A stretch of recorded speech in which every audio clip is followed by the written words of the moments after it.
各位觀眾大家好，歡迎收睇焦點短打。立法會選舉啱啱圓滿結束，新一屆立法會會有40個新面孔加入。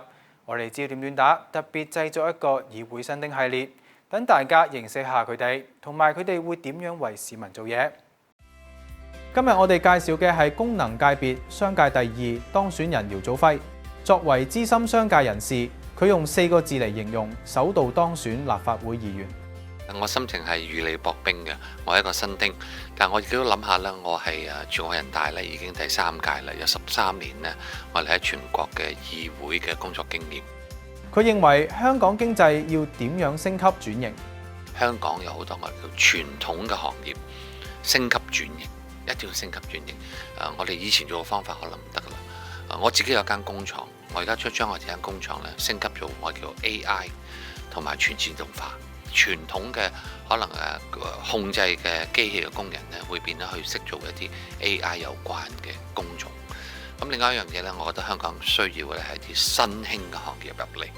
咁我諗中央俾我哋嘅定位咧，就係我哋係國家嘅創科中心。香港又有咩獨特優勢呢？我哋作為香港咧，不單止我哋要做超級聯繫人啊，我哋要做超級增值人。好多我哋嘅頭部企業、國企或者民企出海咧，希望通過香港作為佢一個出海基地，一個我哋叫做控股中心。喺稅務上高亦都有優惠，喺法律裏面咧係利用，譬如我哋係用普通法咧，對佢嚟講去到外國咧會比較適合啲，因為香港有好多人才咧係識得點樣去出海嘅，咁亦都係喺品牌上高咧，或者喺售後服務咧，香港係有好大嘅優勢。身兼嶺南大學校董會主席嘅姚祖輝，亦都就高等教育產業化提出咗自己嘅睇法。高等教育係一個產業嚟嘅，我哋產業嚟講，我哋可以收一個比較好啲嘅學費。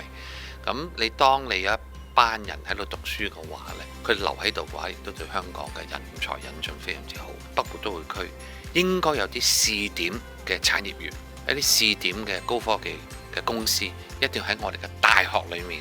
我哋叫轉化，因為香港而家需要嘅係新嘅高增值嘅公司，可以請到一啲我叫做高附加值嘅人才嚟到。